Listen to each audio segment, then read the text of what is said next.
So really the framework here is to become an inspirational mystic. Now all of you are already mystics. Practically every human being who's just a teeny bit awake is a mystic.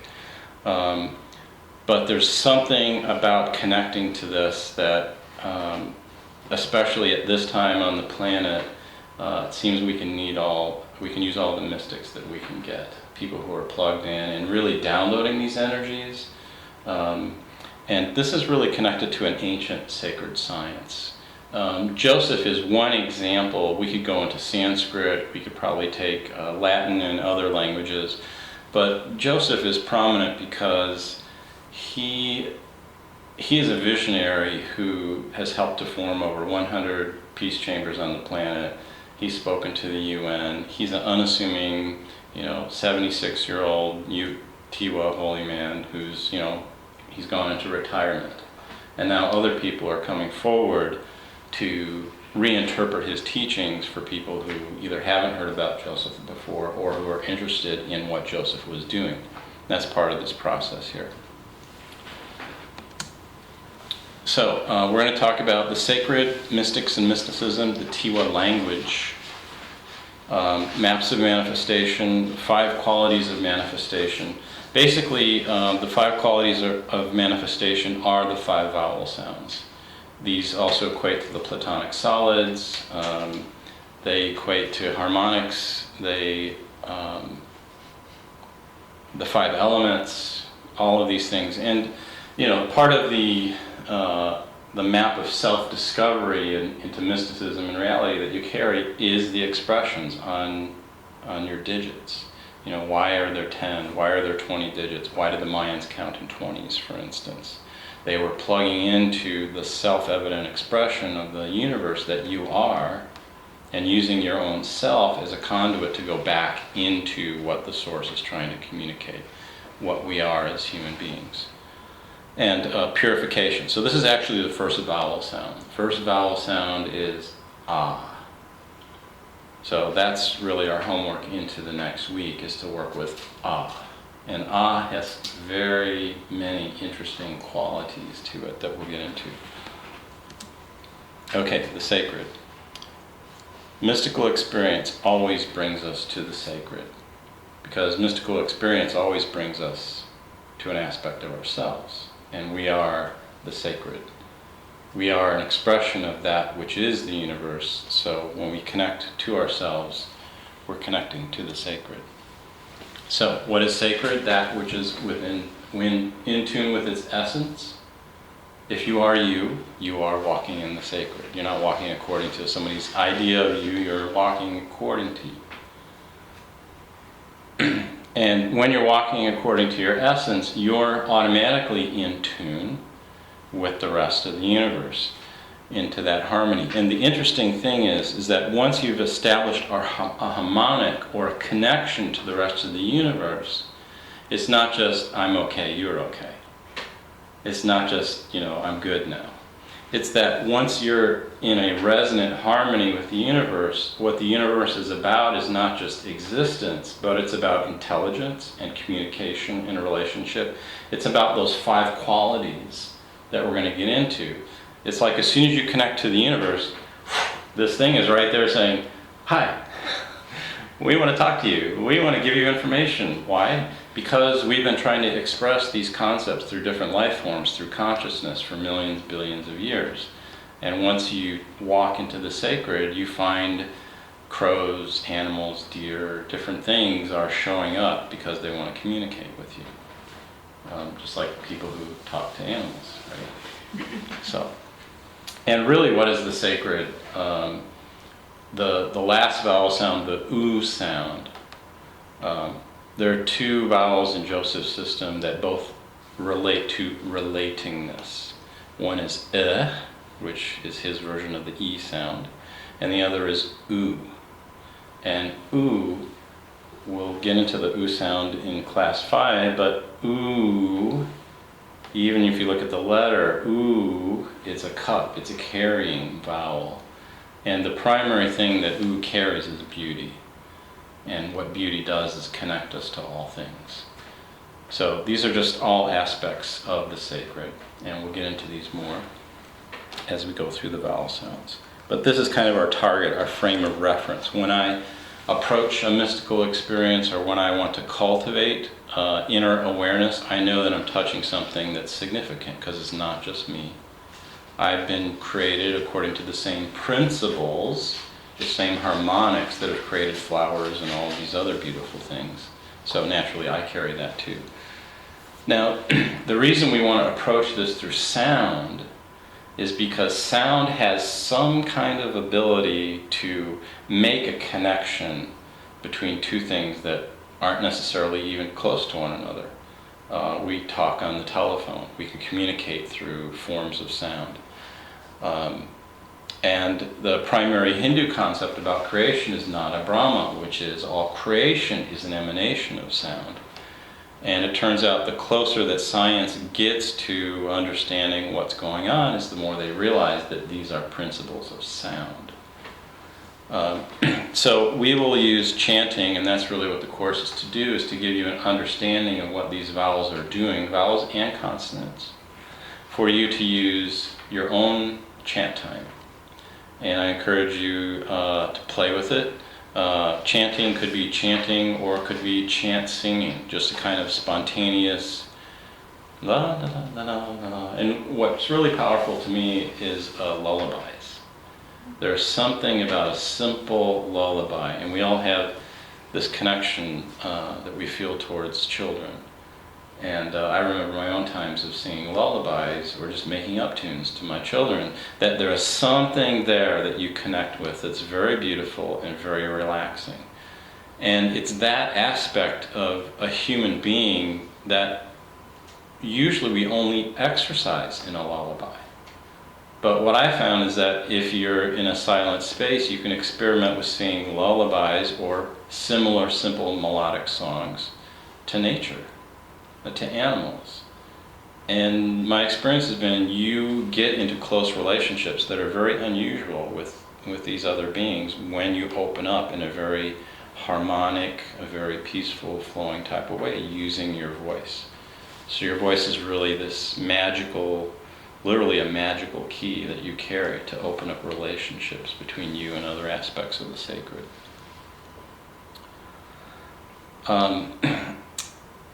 And eventually, I've come to realize that sound, being this medium of the sacred, is that we as a society could help ourselves by understanding the kinds of sounds that we make with different machines or different electronics. We could spend just a little bit more engineering to them and make them sounds that are more harmonious. Every sound we make, every mechanical sound, puts out a certain vibration into the rest of all that is. And this is having an effect on us. So sound, that's the primary sacred medium. It's a trans-dimensional medium. If you connect to sound with your voice, you're connecting to levels beyond here. This was research a couple of years ago that kind of shook up the scientific world. This is from the field of anesthesia, where they began to realize that nerves do not work on electrical impulses, as has been assumed. Nerves function according to the principles of sound. It's actually sound waves that are going on in nerve transmission. So maybe 30 years ago we used to think that we're just purely electrical beings. But now it's becoming aware that underneath that perceived electrical assemblage is really a sound system that's going on. That we're all vibratory creatures and we're just assembled and function through the function of sound. Okay, so what we're building up here is to an appreciation of sound, because we want to have a sound map. Whenever you want to go somewhere, it's good to have a map or a GPS. So we want to understand some principles behind sounds, vowels, and consonants, how all these things work, so that we can operate and drive through our own inner landscape. We want to maybe connect to a certain aspect of being. We want to connect with beauty. We want to connect with awareness. We want to go to a sacred site or a favorite place in nature and interact with it in such a way that we can get some real information from there. And it's not necessarily that we're asking for something outside of ourselves, but we're connecting through ourselves to other aspects. And when we do that, we establish this circuit. And then there's all this information that says, hey, here we are, we want to talk to you. All right. So what we're doing now is some of the extra orientation in the class to get to the sound map. So I'll just mention, and now's probably a good time, to think inside of yourself, even to direct your focus inside yourself. And like I am just asking, the sacred in me to connect to the sacred that's in you. And when I do that, when I address what I carry to some other aspect of myself, an outer aspect, there is a communication that's established. So this is why it's always suggested that when you go to a sacred site that you ask permission. Now the permission is not just, oh, great guardians of the sacred temple, please let me pass. It's more like, hello, I understand I'm alive and I believe that you have some aspects of life to you, even though I can't tell what it is necessarily. But as soon as you put up this relationship, then you allow information to be exchanged. You've opened the door. And this can be done with anything. It can be done with an animal. It can be done during an acupuncture session. It can be done during yoga sessions where we want to connect to that which we don't see or don't necessarily immediately perceive. And once we believe that there's something there, we open the conduits, we open the portals. So asking, we address the other, we seek permission to contact. So I've already been seeking permission to contact all of your higher selves before you got here. We ask a question, and may I pass could be a simple question, but like if I went to Machu Picchu, when I went to Machu Picchu, I would say, what do you want to tell me? What secrets do you have? What have you been waiting for somebody to ask all these years? Because these sites are built on special places on the planet and they want to communicate. And in fact, they've been coded by nature and by the people that used to live there with messages all over them. And they're waiting for people to go and ask the question. And it's usually not until you ask the question that you get an answer. So we have to learn how to ask questions, and learning about these aspects and qualities of being helps us to ask the question. It supports the premise that everything is alive and makes communication possible. So, that's our first syllable.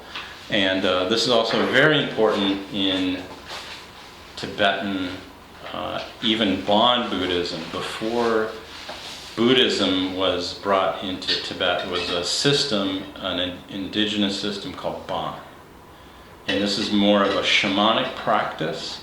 This is where the concept of Dzogchen comes, the gazing into clear luminosity to the point where you realize that you are clear luminosity itself. This is Dzogchen. And the A symbol in Tibetan is what they use as one of the first mandalas in the practice to awaken your inner luminosity. So, and in their system, it's also the sound of the heart. Now, it's quite interesting if you know the chakras. There's a lot of ah sounds in the Hindu word for the heart chakra. Ah, na, ha, ta. There's 4 of them. So there's a lot of ah stuff going in the heart. All right, so who is a mystic? You're a mystic. We just did a mystical practice. So primarily we're concerned with or identify with consciousness. And this is something we'll probably take most of my lifetime to even try to explain. But it's awareness of an ultimate reality. And this is even from Wikipedia, so whoever helped to put this page together understood at least a little bit. And for this course, those are 2 of our guiding inspirational mystics who I've looked to for their writings and their teachings to help transmit content for the class. Anaya Khan on the left and Joseph Real. And it's very interesting, the word mystic is very similar in English to the word mist. So what is a mystic? A mystic is somebody who can enter the mists. And I would encourage you, the mystical times of the day are usually either before sunrise or immediately after sunset. And these are mystical times. I've had mystical experiences where actually the landscape changed because I was tuned into what was going on. I sort of had an expectation, okay, what do you want to show me? And you can actually perceive a mist that appears around vegetation and different things that are changing. So if you want to exercise your mystical tonings besides the bathroom, in the shower, that's a good time of day if you want to experiment with being in nature to see what will come up for you. But you'll definitely have an easier time seeing energy during these transitional times of the morning and the evening. So the way of the mystic is the way of direct experience. The reading and the head knowledge take you so far, but only to provide a conceptual framework so that when you approach the experience, you have a point of reference. And then you can have an expectation as far as how to navigate the experience. It's like surfing, kind of. You have to know that if you don't stand on the board or you don't balance on the board, you're not going to stay on the board. And that's as much of the intellectual that I want to give you is just to provide you a framework. To learn how to surf, you have to get on the board and you have to try it. You have to fall over, you have to try it again. Eventually you catch something, and for this course, what you catch is the experience that we just had. You catch how the energy is changing, how what you feel changes, and more so when you get into the actual phrases, you catch how your mouth is changing its shape. And then you associate, well, what does that shape or that sound mean? Ah means purification. That's Joseph's interpretation to it. I have a slightly modified one that I've come to realize in the last even few weeks working on this course. So something that drives us, human beings in general, is exploration and discovery. And the mystic is somebody who wants to engage in that dialogue, in that discovery process of themselves, with human nature, with other people, with nature itself. And it's not unusual to have mystical experiences which transcend ordinary reality.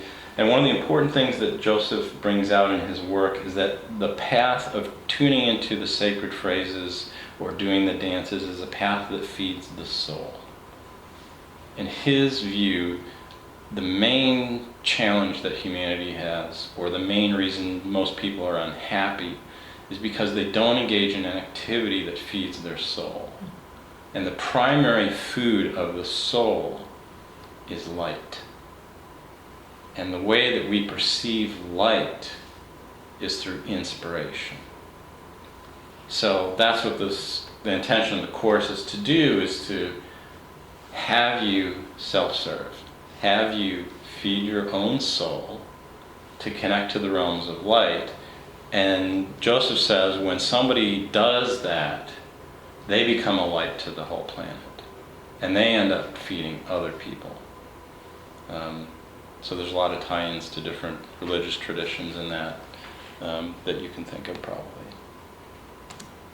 Okay, so the key point always, if you're looking at somebody who is teaching a mystical path or is a deep teacher trying to connect you to the mystical path, is that they will tell you that they can't really teach you how to do it. It's self-revealed. All true wisdom is self-revealed. If it's something that's just communicated outwardly, that's knowledge. It's when it's realized inside, you have an experience, that it becomes wisdom.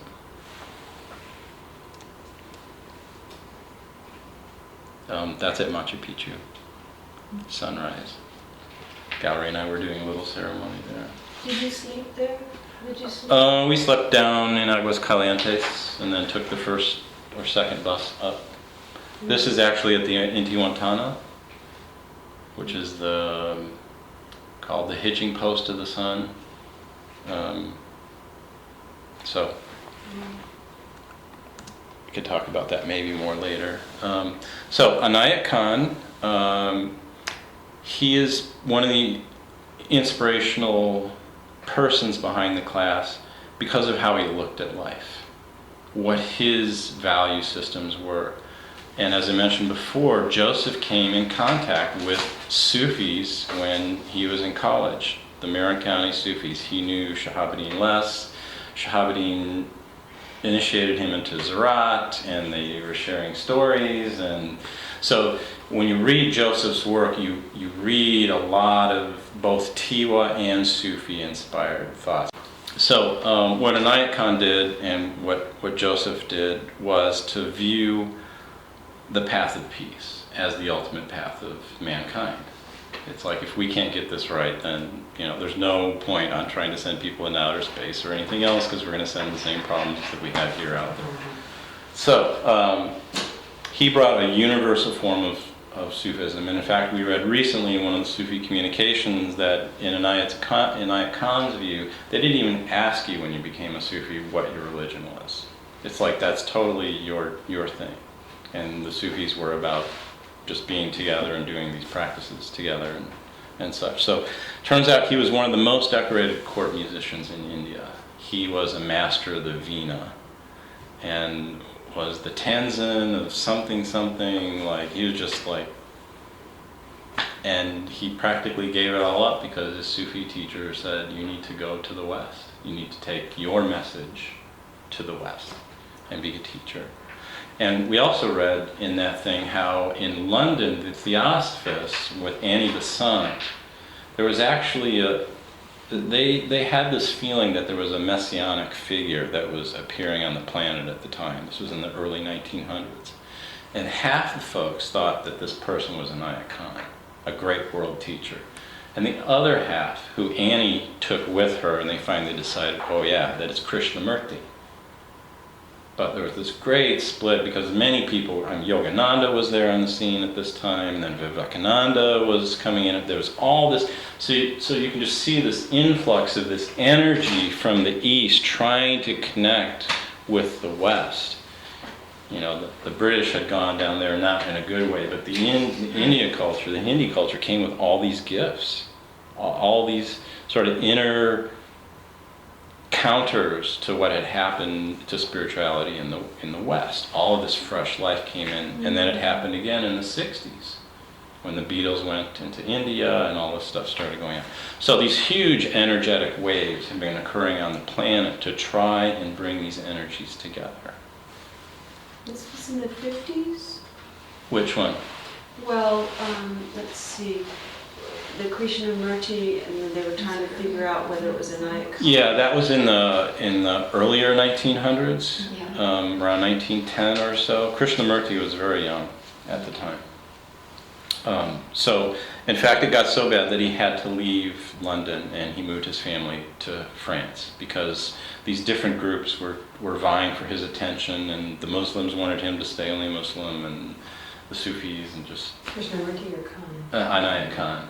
Yeah, I don't know much about Krishnamurti at that time. So Anayat had to leave the area. He went to France. And he was just like totally got it in terms of a universal view of mankind. And you see this in Joseph's work. Joseph is working for a universal understanding and for a world peace.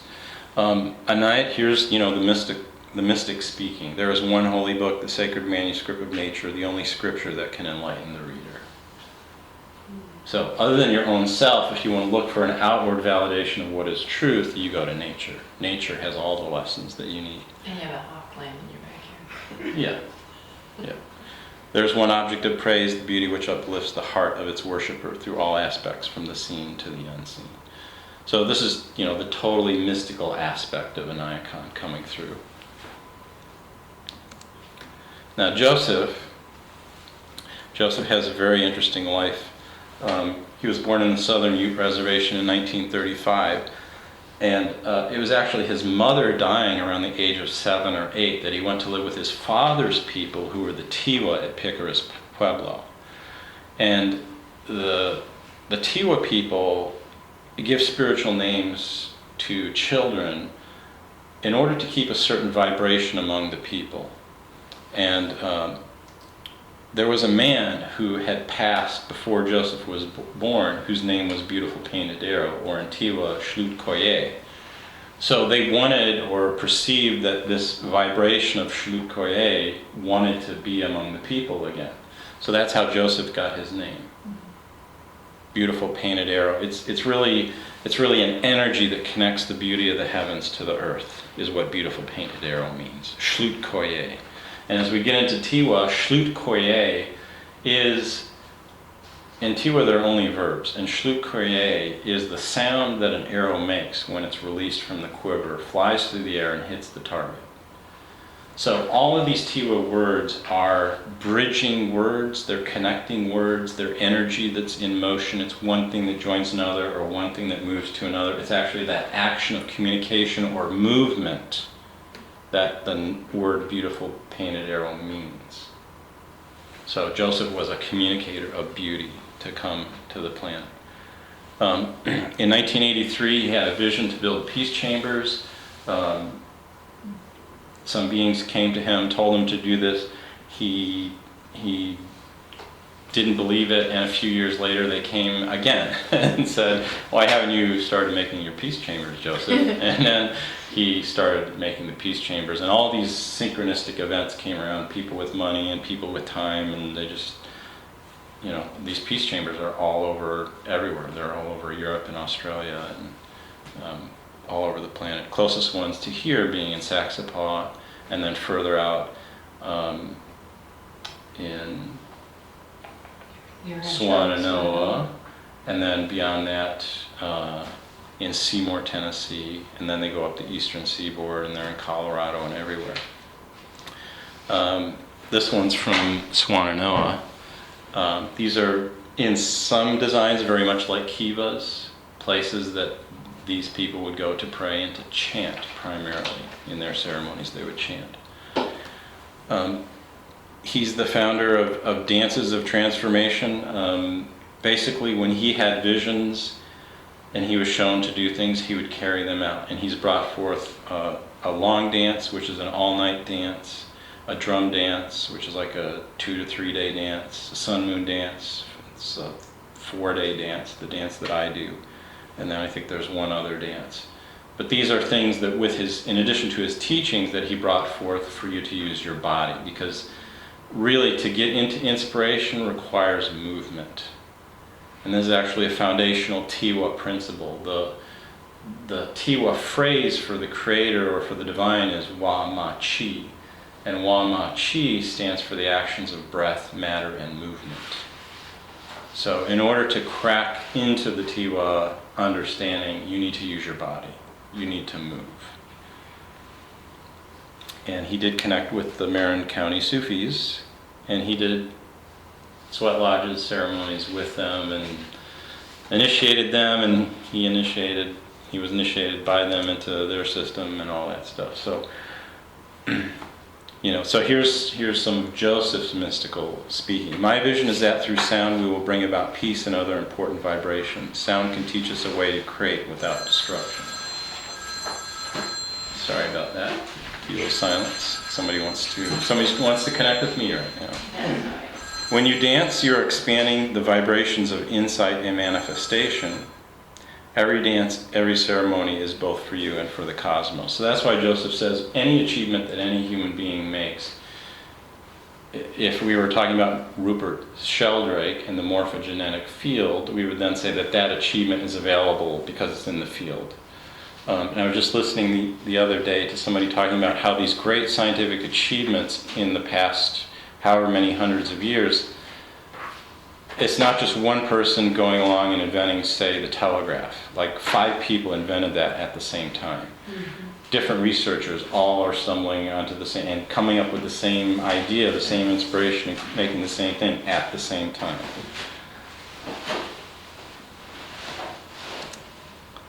Okay, so Joseph's way is the way of being in vibration. It's the way to get into sound and experience being and the vibrations, the different subtle aspects. And in fact, that's the name of one of his books, Being in Vibration. His way is the way of inspiration. That is, how do you plug into inspiration? How do you work inspiration? One of his favorite phrases from his grandfather was that work is worship. Meaning that in whatever we do, we try to do the best job that we can. And the reason is that that creates this connection to the higher potential. And when we do that, we open the door to inspiration. Life, and especially the Tiwa language, is full of metaphors. We talked about the oo sound, beauty, joining all things. And he really exercises these 5 qualities of being, which are the vowel sounds, the elements, etc. Okay, so now we're at the Tiwa language. Tiwa is an ancient tongue, but not an Indian language. Instead, it is a language that was constructed according to the different vibratory levels of Mother Nature. All right, so Joseph relates that in Picquary's Pueblo, there is a story that a long time ago, this thing, something, energetic vehicle, who knows, came from somewhere else and landed where they live. And out walked 2 beings, very tall, and gave the people the language that they now use. And these 2 beings then turned into 2 stones who, if you look around in Picquary's Pueblo, you can go find them. Where is that? It's near Four Corners, closer to Albuquerque, south of Colorado border, upper Arizona. Picquary's, Picuris. It's a very small village. There's not much to see besides an old-style Spanish-type church there. The stones have been moved, he says. When he was a child, every morning as a child, you and most people who lived there would go feed the stones some cornmeal and honor them. They have a slight blue cast to them. So there's a hint, at least through the mythology, that there's some connection from their language to somewhere else. And Tiwa sounds are all verbs. There are no static objects in Tiwa. Everything is described as either being an energetic quality or something that's moving or something that's becoming something else. So there are no objects in Tiwa. And Tiwa communicates these energetic concepts. And my realization that has been unfolding over the years of cracking into Joseph's stuff and, literally listening to the same talk, hundreds of times, reading the same book over and over and over to try to get what is he saying, because at the one level you understand what he's saying, but until you come into the experiential awareness, it's like, okay, I kind of get it, but there's something more here.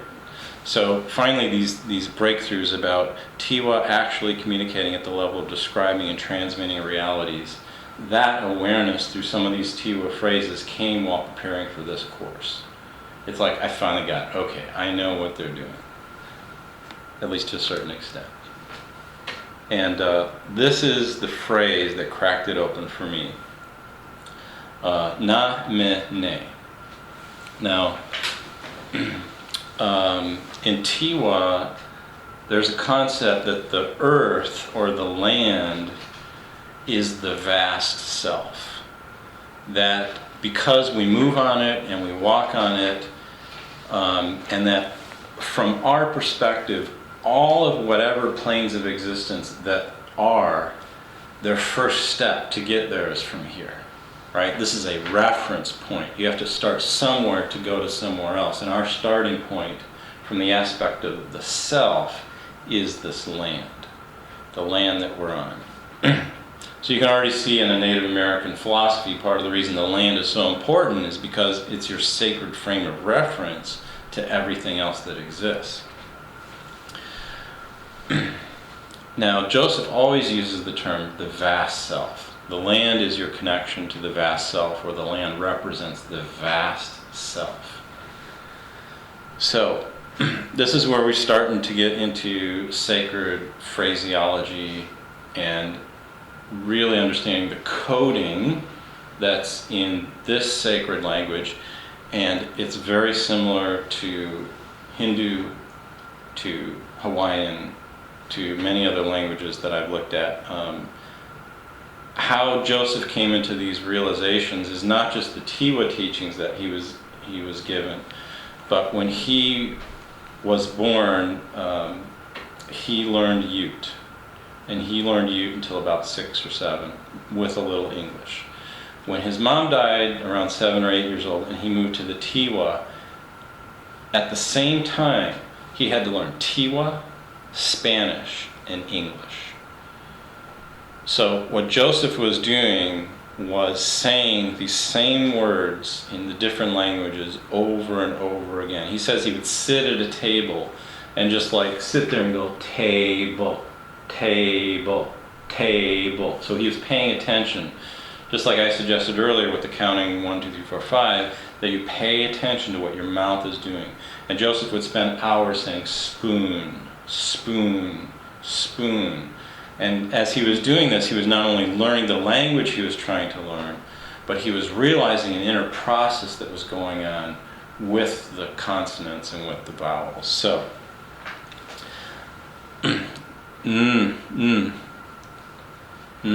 So try to make the sound. Okay, what is your tongue doing? Is it on the bottom of your mouth? It's on the top of your mouth. Okay.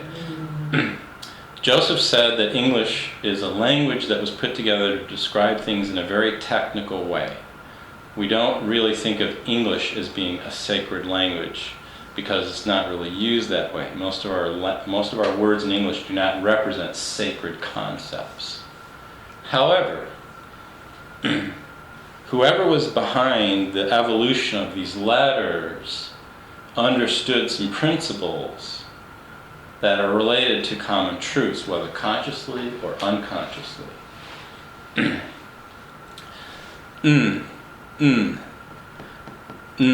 Ah.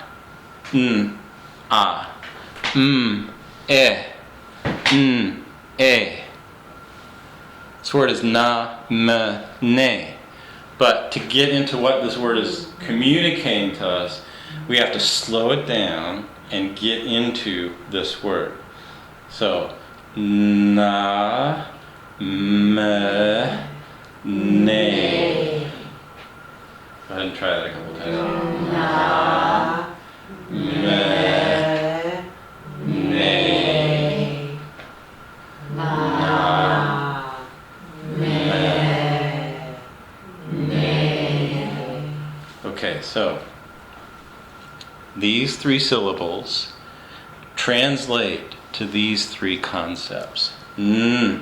What is the tongue doing? It's standing up. A word or a consonant, a syllable that has in it has to do with a standing wave. It is a representation of a person or a being that's present, is a The vowel that we're on this week is ah. Na. So na means a being or a self. So in Tiwa, na is a self. In it's either Arabic or Persian, the word for those aspects of yourself which aren't quite transformed is a nafs. Nafs. So, na'a, an ah. An ah, in Joseph's phraseology or interpretation, is purification. And we'll talk about how to look at Okay, here's a mother, mama, matter, This is different. I'm taking something, I'm putting it. The front of my mouth is putting it somewhere. So is manifestation. May also mean it's very good. I like that. But I'm making a statement about something, that something is there. Something is right. Okay?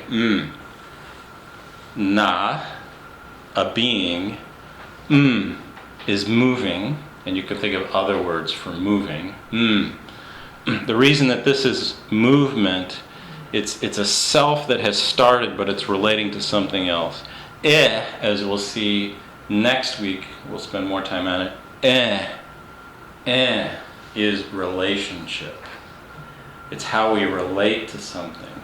So, a being, na, me, is here and is relating to, the end comes back. The same end comes back. This implies that there's another being there. Very similar to this. Na, me, ne.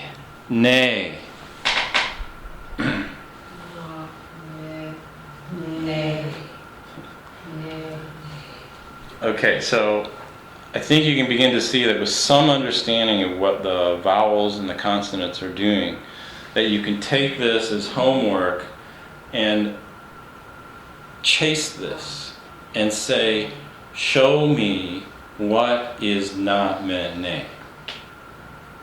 What does this mean? Self, movement, awareness. The A sound or the E sound is primarily awareness, but the Y is modifying it a little bit. E is purely awareness. So it's a ne. All right, so the key, why does this word mean the vast self? Na, a being, is in relationship to a higher aspect, a more aware aspect of itself. Na, me, ne. So if you're a being who wants to be in relationship to a higher aspect of your own self, this is a passkey right here. This is a mantra or a secret word that can awaken in you your own connection to your higher self, your na, me, ne. Now Joseph only goes far to say that it's the na, me, ne, that it's the vast self, and he hints at the other things. He wants his students, although he doesn't say this clearly enough, to go work with these words and to go find out what they mean. So when you get the sound book, there are 50 or 60 or more Tiwa words in there. All of them are these little Easter eggs that are waiting for you to crack into them to see what they do. Okay? So a suggested practice would be some kind of looping motion. You could go na, me, ne, or you can go na, me, ne. Something that implies that you're moving your awareness or your perspective to another aspect of yourself. That's a body movement that you can combine with the chant. And you can expand this to a full body motion.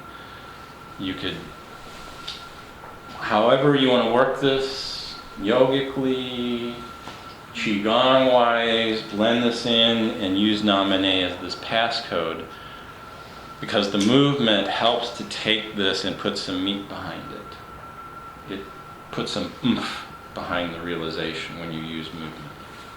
So I want to just drop na, me, ne, na, me, ne, so that it's that just connection between the vast self, which is in all things. So it's in you. So you can start with na, moving, ne, the vast self, na, mi, ne, and you're arriving back at the same point that you started at, but it's not out there. It's never out there, because you're out there too then, because it's all things.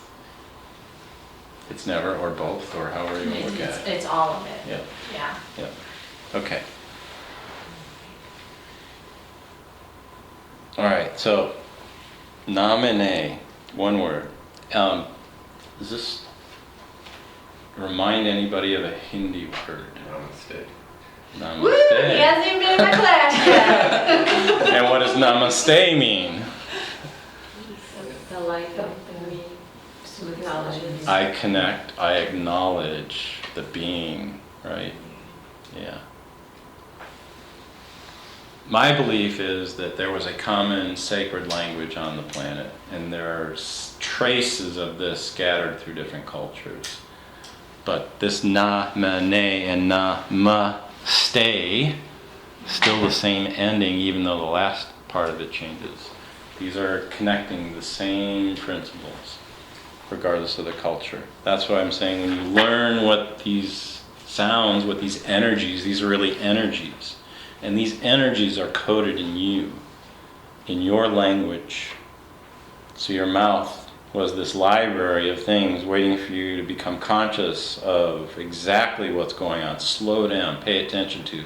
And this is going to become like this flow, this river that just is going to pull you into these domains of yourself.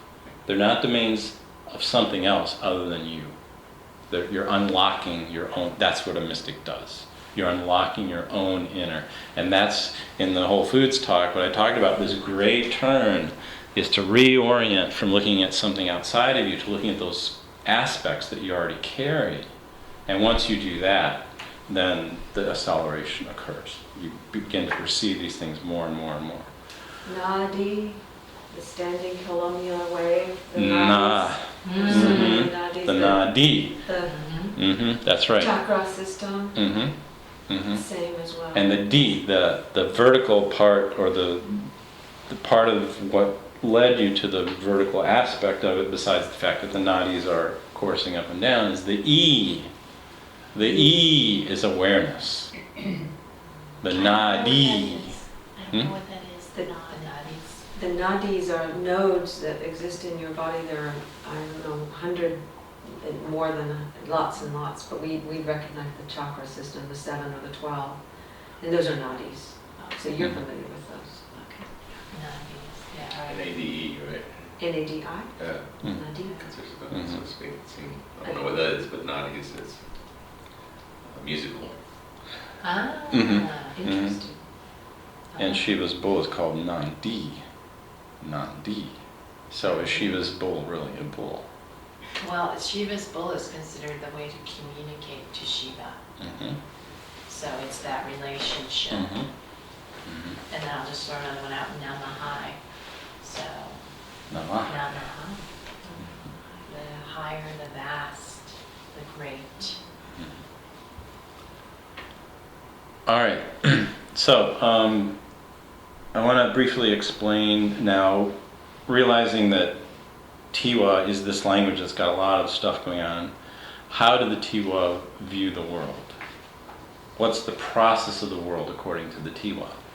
And Tiwa people are very interesting. There's a small river. In most Tiwa are not just Picari's Pueblo. There's a couple of different communities of Tiwa.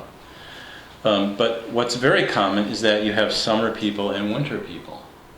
Your clan is either a summer clan or a winter clan, and you live on different sides of the river, different sides of the tracks. And I don't know what the rules are about socializing or marrying or anything about that, but there are people whose job it is to hold the summer vibration, and other people whose job it is to hold the winter vibration. So they have an aspect of the polarities, just like in Tai Chi or acupuncture, Qigong, the concept of polarities. The Tiwa people also recognize these. Now, because the land is the vast self, it's not just dirt, of course, they view all of the hydrological, meteorological phenomena as something that are aspects of being, right? I don't believe that the earth is a rock floating around in space with water in it. I believe it's something else, more related to consciousness. So how the Tiwa look at the earth is, what they see is, they see these vibrations from these higher dimensions, these higher planes, that are interacting with the planet. And what happens, if we take a standard meteorological model, precipitation from them, especially in the form of snow, is inspiration that's crystallized from the heavens. They actually see these concepts, these ideas that these other beings, angels, Shians, whoever, are putting into the planet. They see the weather cycle as bringing these down. Think about after a drought, what a blessing a rain is for that energy, that freshness to come down to the planet.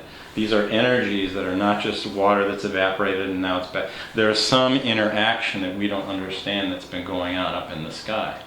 And especially with the image of snow, that these are crystallized, and this is very much in the Tiwa view, is that inspiration is always cold. It's crystallized. Think about way up in the mountains how cold it is. That's the domain of inspiration. It's cold there. These are the high vibrations, very high hertz or whatever. That's what's going on up there. Now what happens is these inspirations, although there may be some, like in this class, some intellectual perception of those, primarily the inspirations are meant for the heart. And what receives the inspirations first, the rain, the snow, etc., what is highest to receive those is the mountains. So in Tiwa, the mountains are the metaphor for the heart. And correspondingly, your heart is your mountain, is the greatest part of you as a human being, is your heart.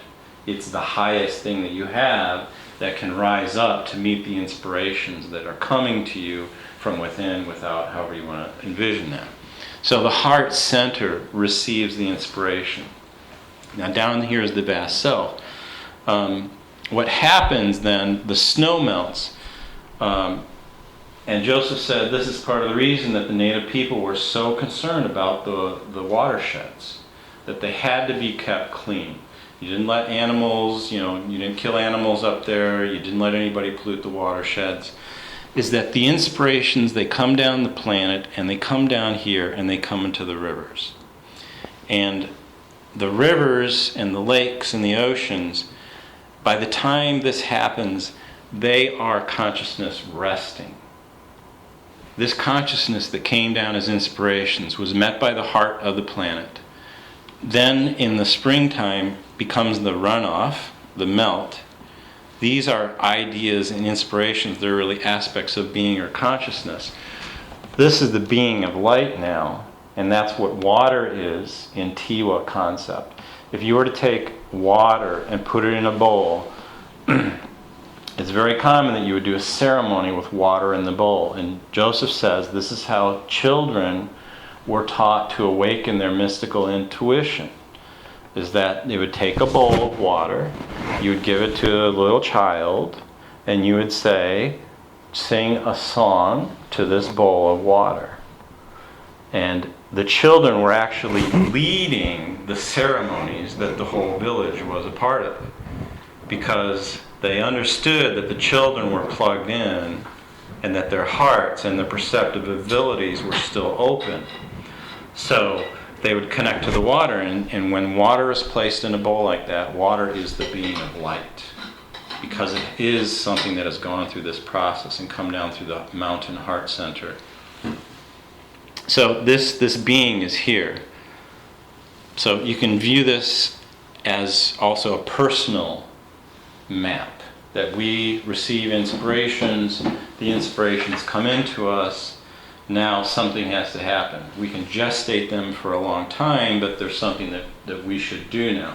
Joseph says any inspiration that you get is given to you so that you can manifest it on the earth. And when you manifest it on the earth, you bring a quality of being to the planet that hasn't been here before, at least in the way that you brought it. It's something that's new. So what do?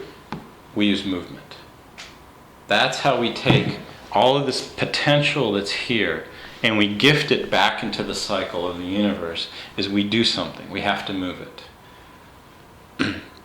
And what movement does now is, this has been all on the cold, inspirational side.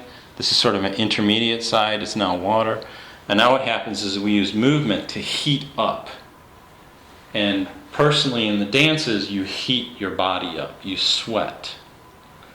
And it's actually going through this cycle of sweating and cooling, that you bring in more inspiration and you crack the old inspirations open. And they can manifest in your awareness, and now you realize something that you didn't realize before. So what we do is we use movement. For us in this class, it would be the chanting in conjunction with some body movement. I don't know if you want to do it till you start heating up, but that would be the idea, is to work it a little bit, to work it into manifestation. So you're working this into manifestation. In the hydrological cycle, this is the evaporation. This is the gifting back up. And you're actually not just manifesting, but when you've manifested something, it becomes a gift back to the source that brought you the inspiration in the first place. Rising like a prayer, and it becomes new. It becomes something that it wasn't before. And it ascends back through the heat side into divine intelligence. And then there's something that goes on with the interaction back up. We don't know what it is, but when all this water goes back up and becomes clouds again, there's something else that happens. There's something that's taken back up, something's communicated, and then something that's brought back down. So it's almost like there's another loop up here, and there's another loop down here. Conveyor belts, exchanging all of this information back and forth between this domain and the other domains. Okay, so that's how the Tiwas view weather. Apana. Apana? Apana. Water in Sanskrit. Apana. Okay, so we'll get into the P sound in a little bit. So, summary of Tiwa. Tiwa is a mystical language. It's composed of verbs. Realization comes through movement. Inspiration comes from the cold side. Realization comes from taking that inspiration and actually doing something, working it into manifestation, working the sound out. In Tiwa cosmology, the heart is the center, and that center, besides receiving the inspiration, is also the alchemical cauldron, where we work the inspiration and we melt it and we change it back into the element that we're seeking. So, when we work it, it's the male polarity. We have to exercise it. So this is bridging into another way that Tiwa looks at things. If in Tiwa, if you were to look at a room or a piece of ground or a person, you would say that the warmest or the hottest part of that is going to be in the middle. And that's true of our physiology. In our cores, you're going to have the highest temperatures generally, especially in the brain. And then as you go out towards the skin, it gets colder. So besides the hydrological cycle, there's an inner-outer cycle, inner-outer way that the Tiwas view things. So in that system, the periphery becomes the cold and the inspirational, again, experienced through insight. So then the obvious question is, in the hydrological cycle, if these are coming down, what really are snowflakes? Crystallized inspiration. Yes. They're ideas, they're concepts, they're actually aspects of being. They're not just pretty little snowflakes. And I think it's interesting that somehow there's this at least accepted understanding that snow is a cleansing thing. It's a white blanket that comes onto the earth. So it's this new energy that's coming down on the planet.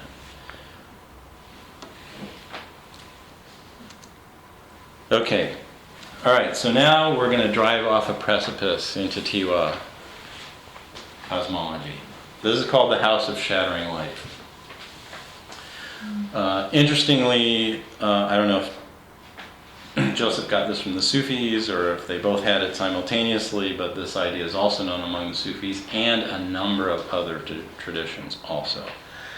And that is, Joseph likes to say, we don't exist as the concrete beings that we think we are. And I'm sure if you've been exposed to Paramahansa Yogananda, he would say things like, you know, we are the drop of the ocean that's here for a short time, and then we are absorbed back into the great whole, the great being. In Joseph's cosmology, part of how transformation or even living works is that we're flashing in and out of existence spontaneously all the time. We don't perceive it. We perceive that we're here, but we don't perceive that we're not here. Because that's another mode of being, not this perception. So we're multi-located all the time. So what the potential of this is, the ability to be here and then not be here, and then to be here again and to not be here, the sort of strobe light activity, is that when we reappear, when we cross this line back into manifestation, in that instant, we can repattern ourselves into something slightly different than we were. This would explain spontaneous healing, different kinds of miracles, etc. Because that template that we present ourselves is, we can subtly change.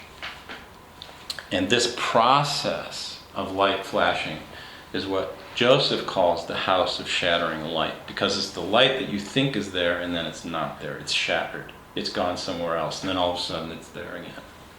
So he talks a lot about the house of shattering light. He talks about this in Being in Vibration on page 57. If you see like an SND or an S and then a P or a BV and then a P, that's the source from Joseph's work, where you can find where he talks about it. He talks about it in many places. That's just one example.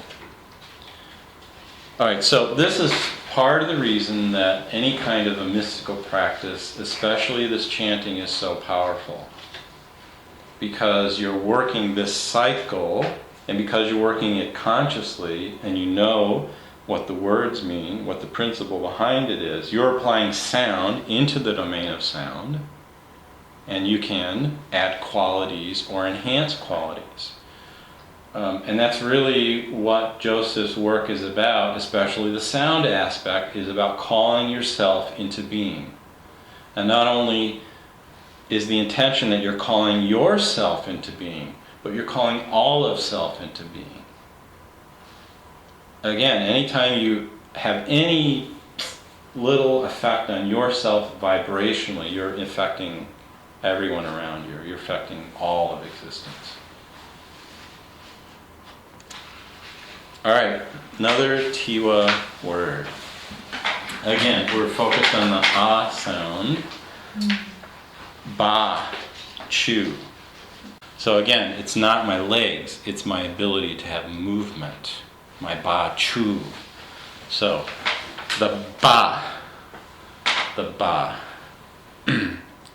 chu. So,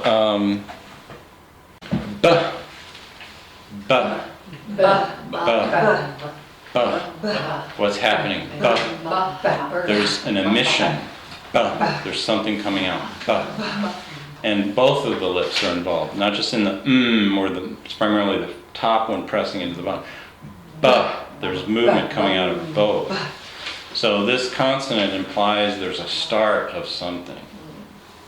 Whenever you move, you start from one place and you go to the next place. Ba. Ba means moving. My B is eyeing. Ba. Ba. Ba. Ba. And then the chu. Chu. Ba chu. And what does it mean when you're moving everywhere? That's the Tiwa word also for beauty.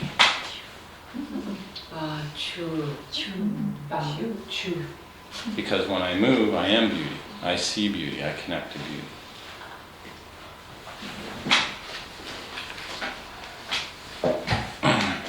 For years, people would go to Joseph and say, will you tell me what my name means? Yeah. Because your name does mean something. And you can cut these out and stack them up and see what your name means. That's an exercise in itself, chanting your name.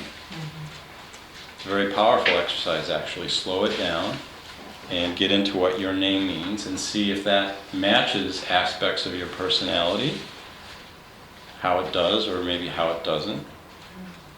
That's actually a common spiritual practice. If somebody's given a spiritual name, that becomes part of their mantra kit that they practice on their own name.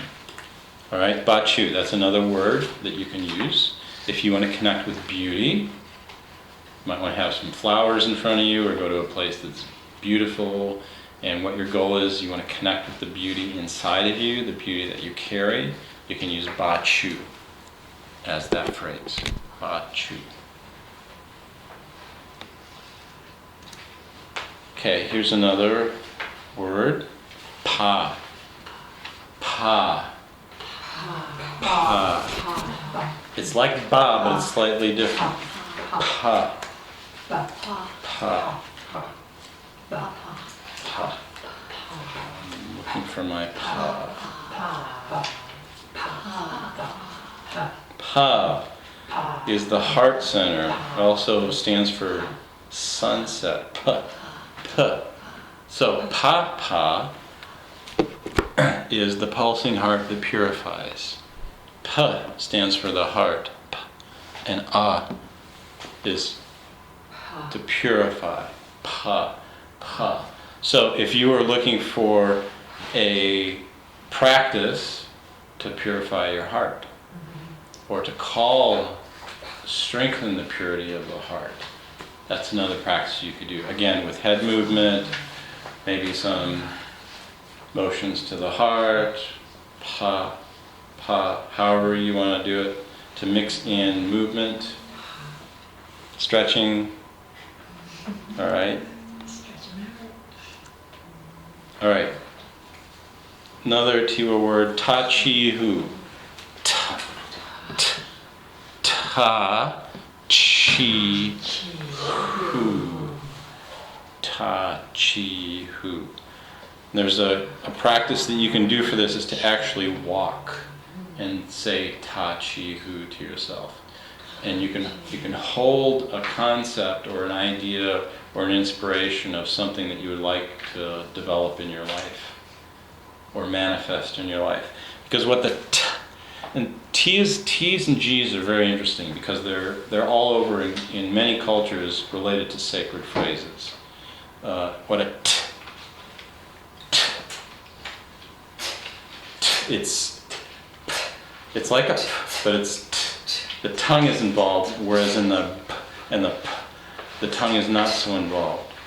So whenever the tongue touches a certain part of the mouth, or whenever the tongue is the primary mover of that sound, there's something very special going on. It's a very powerful sound.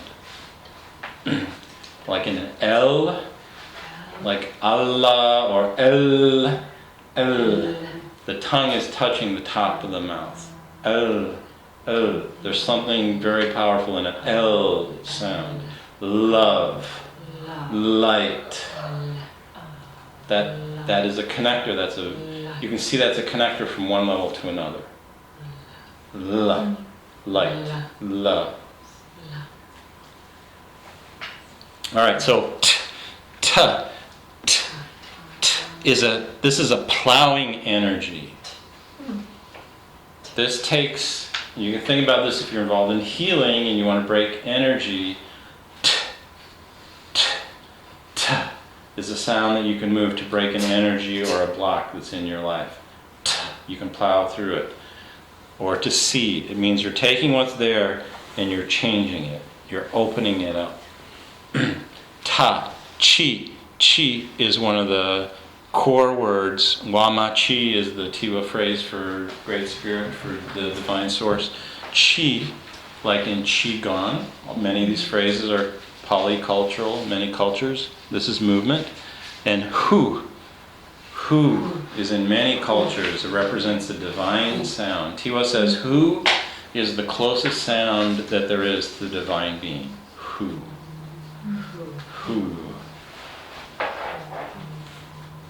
And a u sound is a carrying sound. Ta chi hu. This word means walking. Ta chi hu. When you walk, you're plowing through your being. Joseph says whenever you want to work on something in your life, you have something that you're trying to think through, what you need to do is go walk on it. Go for a walk. It really works. Go for a walk. And there's something else that's very important about the manifestation of two-leggeds, why we have two legs. Each of our legs is an expression of our ability to plug into a polarity. Light, dark, male, female, good, bad. Our understanding of these different polarities.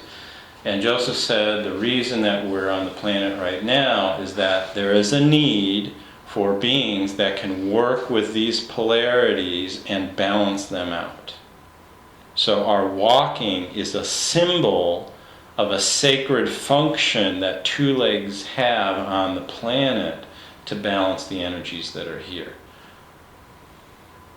And if we were to study Joseph's numerology, number system, this is just his letter system. If you were to understand his number system in another class, you'd be led to probably the same conclusion I am, and that is humanity and whatever is behind beingness on this planet is to trying to move from the letter 2 to the number 3. From just understanding polarities to going to something else. And what gets you from 2 to 3 is movement. You have to move. And our societies are stuck now. They're stuck in so many things, polarities, us, them, good, bad, whatever, that there is a need of people who can walk, who can balance polarities. And that's our function to be here, is to walk and balance polarities. So, ta chi hu, walk while you're saying ta chi hu, and you will get something out of it. All right, so sort of wrapping up Tiwa for now. In Tiwa, these metaphors apply to all of life. In the book Sound on page 134 and in Being a Vibration on page 58, you can get a little bit more to the heart of what Joseph means, how these apply to life. But, the mouth is shla mo in Tiwa. Shla mo, the mouth, shla mo. And this means giving to awareness.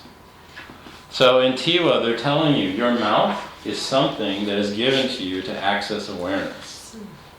It is your key to get in here and understand what's happening with reality. Face is zu, and your face is to enter. Now, there's more to this than even I understand right now for zu, but Tiwa is probably related in some way to the Anastasi. And in the Anastasi, their concept of entering a building is this face shape here. The archaeologists say, well, people went out, they gathered sticks, so they needed a slightly wider doorway to come through the doorway and not have to drop their bundles. You have a slide that I removed from here for the sake of time, which is the shape of the Muru doorway at Lake Titicaca. It is exactly this kind of a face shape. So in the Tiwa mind, in the ancient mind, there is a concept that you enter with the face. It's the face that has the tools for you to perceive reality. Your eyes, your ears, your mouth. You enter into perception and communication relationship with all things through the tool set that's up in your head, in your face. So, and that's from Chaco Canyon. Okay, so slide on the ancient ones. So what we're talking about, this is an ancient path. There's some interesting points there. I have videos on this. Ancient peoples usually built with stone. There are reasons for that. But we're going to wrap up just to get into our map and get to the So, there are different ways that we can map reality. Here's a map from science, different body systems. There are different metaphysical maps. Theosophy has a 7-body map.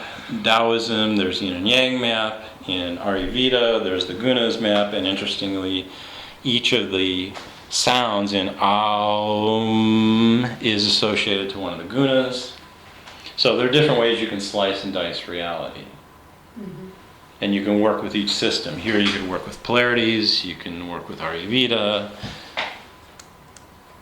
Okay, what we're trying to get to is a map that's a 5-level map. This is one from Chinese medicine, so very familiar to Reina and a lot of us.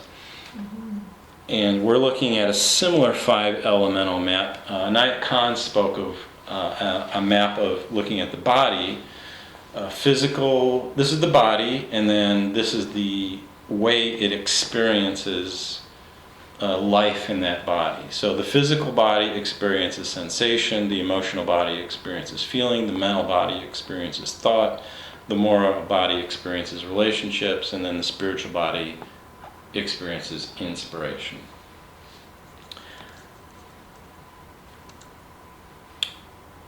And we talked about different models, and what we're trying to get to is this map here, which this is the qualities of being, all being. These are your qualities, these are everybody's qualities. And they are broken into these domains. Each of these represents one vowel in our study. Purification, relationship, awareness, innocence, and caring. These are archetypal qualities of being. Each of the vowel sounds ties into and cultivates primarily one of these qualities of being.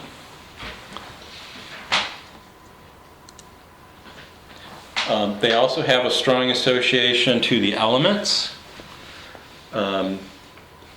Is related to fire, and fire is actually the first manifest element that we can perceive.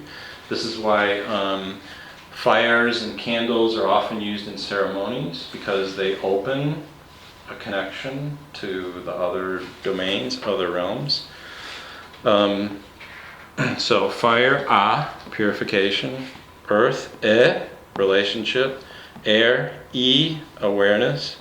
Ether, carrying. Water, innocence. And what do you mean by carrying?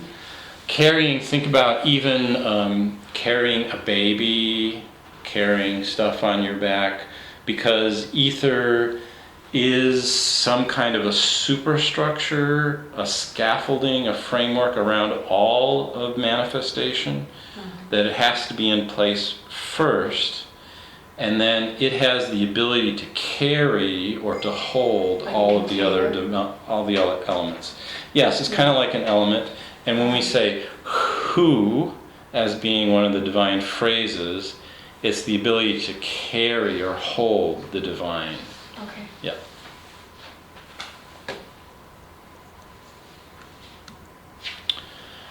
There's also an association with the Platonic solids. One of the things you could do, in addition to the Tiwa phrases, would be you could pick a Platonic solid, and in conjunction with the vowel sound that you were working with, you could focus on that. But these aren't assigned necessarily to these? Oh, they are. They are. They are, to the element and to the sound. Yes, these were established by Plato and his guys. The current thinking is that he studied with the Egyptians to get his stuff, so... The sounds are Rael sounds. Yes, they're mapped as Joseph says them, because in Joseph's system he doesn't say a, he says and he doesn't say I, he says e or And the reason for this, you can play with this yourself and find out. He talks about it in his books. A sound like a and I change when you say them. Yes, they're not pure vowel sounds. We use them as vowel sounds in our language, but they're component sounds So he's centered on pure vowel sounds that don't change as you say them. And which 5 qualities?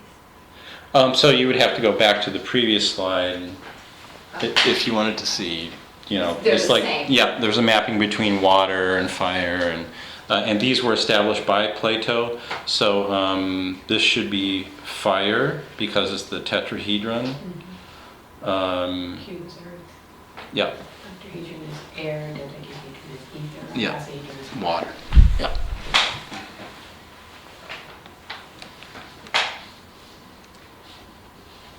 And then there's an association between the sound and the shape. This is another way of looking at it.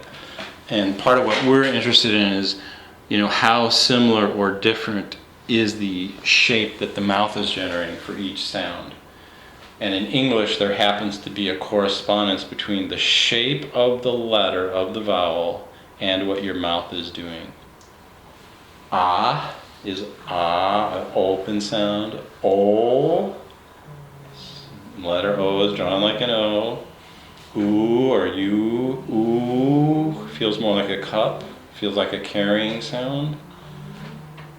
E, E is a little harder because it's like L in that there's some kind of upward connection that's being drawn. E, part of your tongue, at least in my pronunciation, touches the top of their mouth, but it's not the tip the way L does. L, E.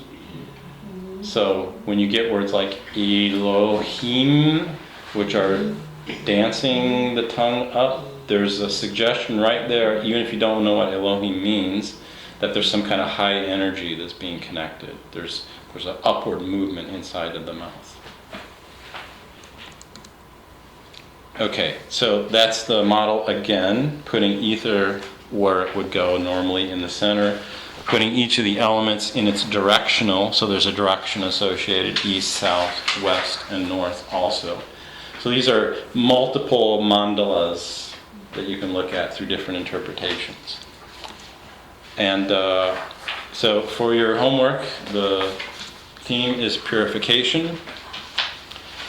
It's the ah sound. It's fire from the east.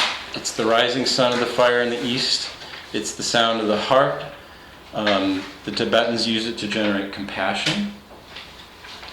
Names of deities typically have ah sounds. Abba, Allah, Amma, Brahma, Shiva, Ganesha, Buddha, Tara, from all different cultures.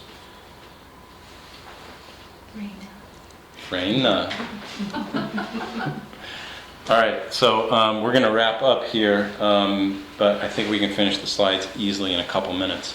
So the basic interpretation is that you want to clean something or you want to remove something. You want to make something more like it was. And you do this by taking something away that's not supposed to be there.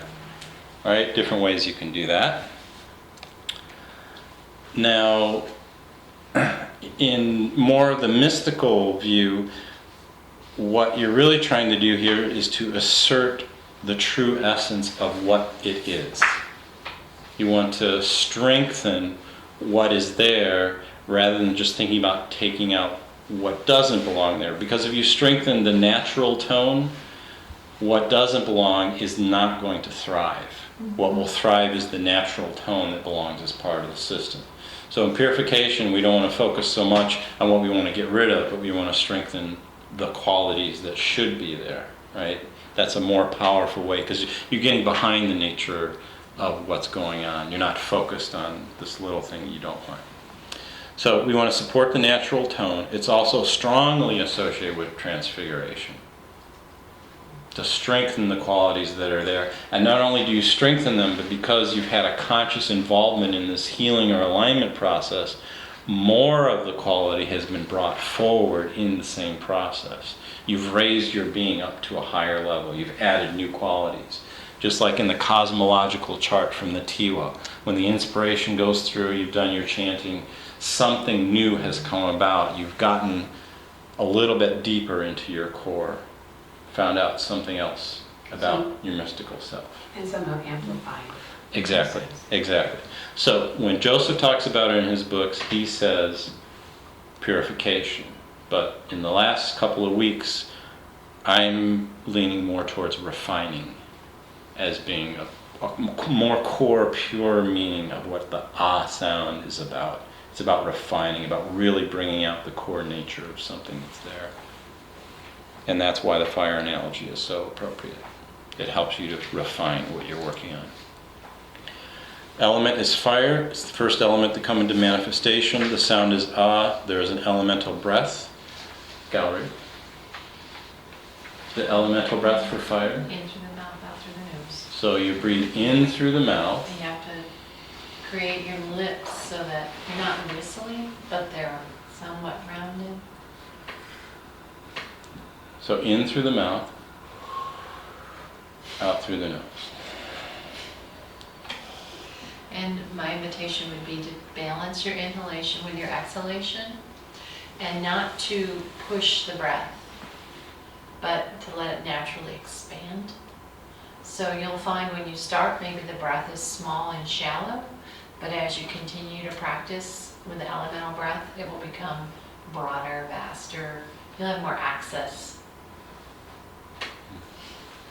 May I add something? Hmm? Also, just to be aware that oftentimes working with the fire breath, it's really good to be grounded and balancing it with something like that. Breath is super powerful, as I'm sure you're all aware. Breath is super powerful. It's Another way to work with the sound and the breath at the same time. Were you going to get to this? Okay. So practice using your sound however you want to use that, wherever you want to use it, in whatever moment you want to use it in, whatever words you notice it in. But then when you get into that relationship with the vibration of I, and you start to see that it is really just orienting you to the truth of who you are, your essence, then even through your purification breath, when you inhale, you can be thinking almost like you're seeing this well of ah coming into you, and then as you're exhaling, you're also just imbibing that expression of ah out. So they, some spiritual practices say that the silent focus of that vibration is exponentially powerful, but we need to start with the outward sound first. Think as we breathe in through the nose. Yes, as we breathe in through the mouth and out through the nose. Yeah, Oh, I see. Right. because that's the fire breath. Okay, so think. Back to what Raina said, so what would be a way to ground ourselves if we're doing that? So, do you want to speak to that, or would you like? Go ahead. All right. There's multiple ways, right?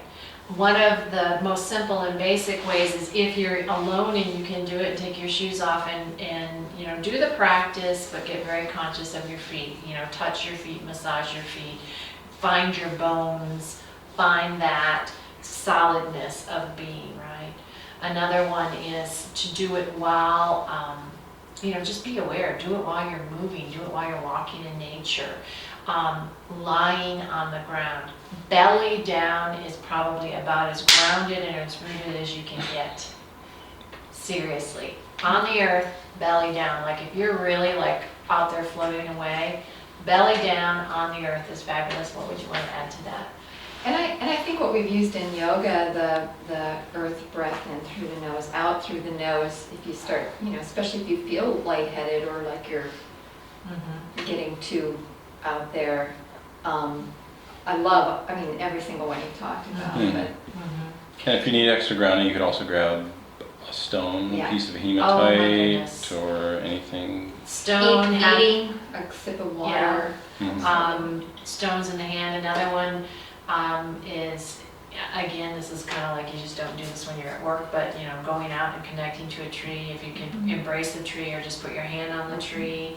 Even do the practice with the tree. Invite the tree to practice with you. Hand on the tree. You're Yeah. breathing in ah. You're breathing out ah. And that way you're rooting into the vaster system, because when you think about a tree has all these roots that go vastly out into the earth, but it's not alone.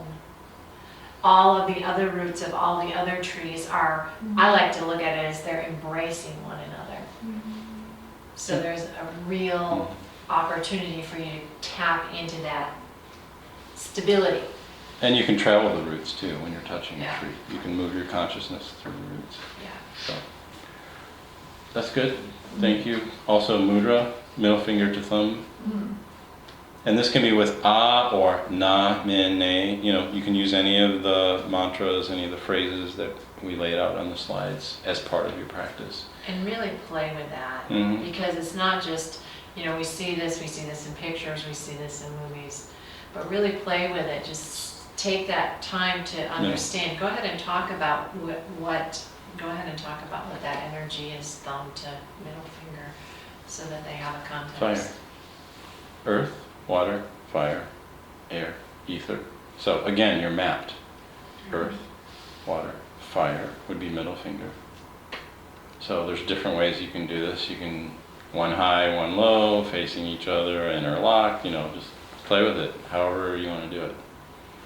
And if you have other phrases that have attracted you in the past, like Brahma or Shiva or whatever, but try to have some core time with just and see how that is in the experience. And take some notes, if you will, if you have some experience for the sharing next time for we'd like to hear, just like we had the experience here, look for similar experiences to come to you, because they're waiting for you to engage in this process.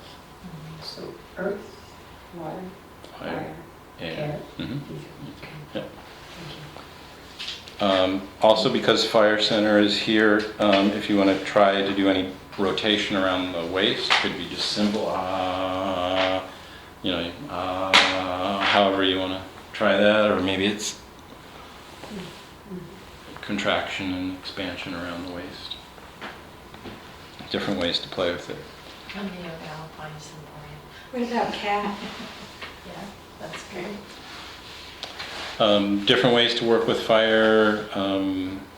You can look into a candle while you're doing That's the element that you're working with.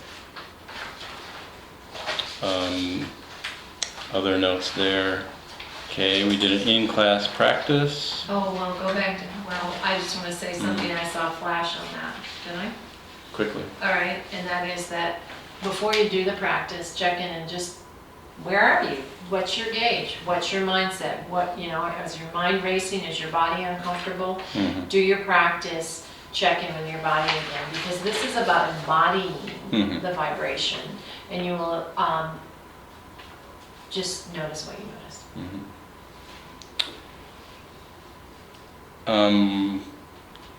We talked about the mouth shape. Pay attention to what the tongue is doing, what the lips are doing. And here's a music suggestion if you've heard of Iosis. This is a really good one. Cloud Prayer, 99 cents. And then Sri Shiva. I gotta say that of all his stuff, this chant to control the 9 planets, it's downloadable on his website. If you've never heard this before, he contains he explains it, a visualization, then he does the chant. This chant contains from the Tamil some of this ancient shared transcultural chanting that's going on, and it's very powerful stuff. It is transformative stuff. This will not be one we'll be listening to driving. No. This is when you want to do some core work. This is, yeah. It's really good when you're on an airplane, though. Is it? Oh, yeah. Okay. Oh my gosh, I can't imagine. Oh, yeah. No rooting up there. All right. I invite you, if you want to, go to YouTube. There's a series that somebody did of one of his speaking called Native American Spirituality, Joseph Real. It's 4 videos. It's audio with a picture. Picture doesn't really have anything to do with the videos, but if you want to listen to the first one, you'll get from Joseph, like you got from me. You'll get a transmission direct from Joseph. And then I have copies of Being in Vibration, the book here, if anybody wants to borrow it for the class. You're welcome to have a copy. And at least the first chapter, if you want to really get the most that you can get out of this class, it's only 5 weeks. you might want to read the first chapter, and if you're really going for the gusto, read the first 2 chapters. You mean like if I really, really want to like manifest my whole being vibration? If you want a big jump here to the end of the year, that would be a good way to do it.